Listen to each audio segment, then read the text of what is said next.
Un cordial saludo a todos nuestros seguidores. Le habla Elkin Villadiego, profesional abogado de su empresa Altares Group, Soluciones Jurídicas y Contables, el cual extendemos el agradecimiento a todos ustedes quienes nos escuchan por seguirnos y estar muy pendientes de estos espacios enriquecedores para el conocimiento, el debate y la reflexión.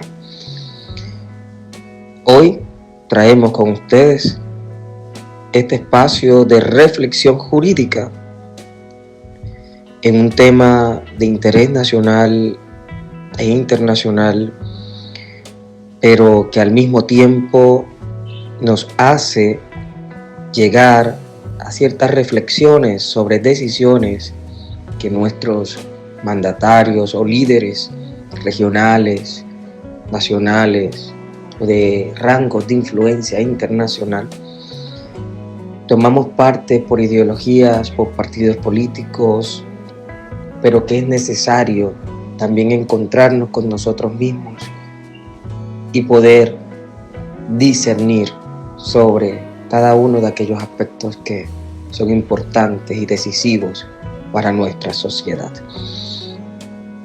Traemos para todos ustedes un ensayo interpretativo llamado Colombia, un paraíso en manos de Eva, sobre un escrito del maestro y filósofo colombiano Estanislao Zuleta, llamado El elogio de la dificultad, el cual empieza de la siguiente manera: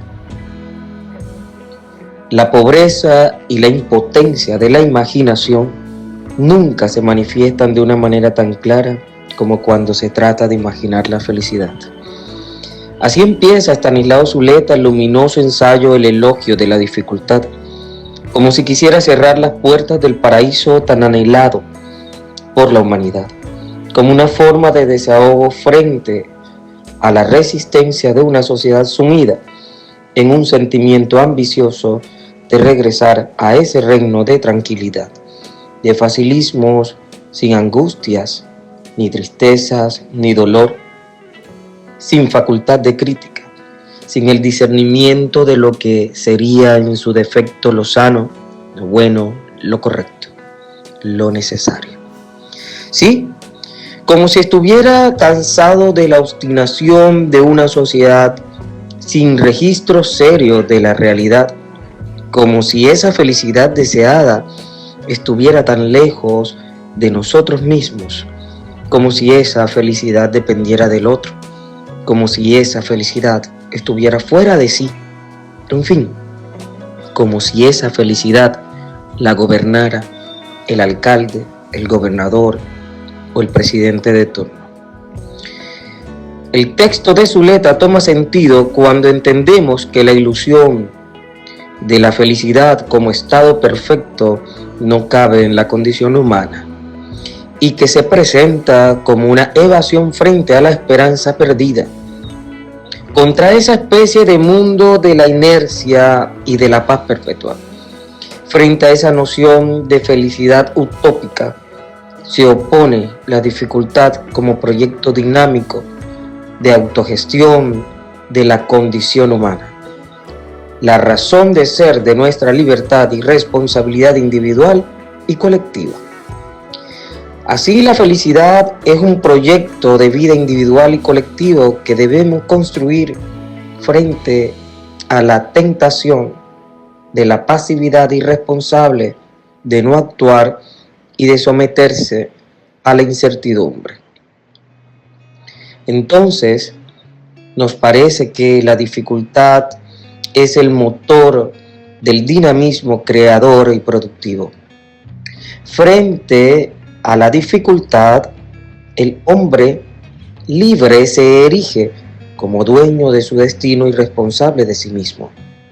De otra parte, lo individual siempre dependerá de lo colectivo, de modo que, en cuanto parte de esta sociedad, somos corresponsables de todo lo que deseamos alcanzar. Actualmente tenemos la desgracia o la fortuna de habitar en una época de enormes dificultades, quizás muy superiores a las que se afrontaron en épocas de la independencia, que igual marcará la historia de este país. Decimos fortuna porque en el sentido en que lo plantea Zuleta, son la ocasión perfecta para crear y transformar este estadio de infelicidad, de sobresaltos, de inseguridad e incertidumbre. Anhelamos la paz como estado de cesación de la guerra y el sufrimiento. Hacemos de ella el proyecto de país y vemos en este momento crucial de elecciones como la ocasión para lograrlo. Diremos que la aspiración de un país de paz y convivencia en un anhelo que se convierte en reto frente a la situación de guerra, violencia y descalabro del país. Pero como se advierte implícitamente en el texto de Estanislao Zuleta, la transformación de ese estado de dificultades colectivas ha de traducirse en una transformación del estado de incertidumbre y angustia personal. Así que el problema que plantea el filósofo colombiano se entiende mejor cuando afirma que el problema no está en lo que deseamos, sino en la forma como lo deseamos. Lo malo no es desear la paz, porque sea un estado inalcanzable e imposible. Lo malo está en que esa paz la representamos como un mundo perfecto sin dificultades, sin choques de opinión, sin contrarios, sin necesidades. En ese sentido, nos hacemos la ilusión de una paz colectiva instaurada mediante un decreto de alguien que nos la concede e instala, sin opositores, sin detractores, sin riesgos. No existe. La paz como sueño colectivo e individual a la luz del texto es una construcción diaria, amparada por la base de la incertidumbre y el riesgo. Es una decisión en estado de alerta perpetuo que depende de mí y de los demás. Y en el campo de la ideología colectiva, es decir, la política, la religión, etc., el texto da para una reflexión sin fondo o final. Es cierto que los intereses y las propuestas de cualquiera de las ideologías que ofrecen la forma de construcción de esa felicidad colectiva se oponen desde sus entrañas. También es cierto que la manipulación ha sido en algunos casos, y quizás en la mayoría, su estrategia hipnotizadora que adormece la sociedad y la distrae en la banalidad de sus ofertas irrealizables. Sin conciencia de que tanto la paz duradera como la felicidad colectiva, o en su defecto el desarrollo sostenible, no se mide cuantitativamente, sino cualitativamente. Es decir, se construye desde las bases de la sociedad en general y no desde las bases del poder económico. Finalmente, una reflexión necesaria cuyo asunto parece gritar desde el texto mismo: Adán y sobre todo Eva tiene el mérito original de habernos liberado del paraíso.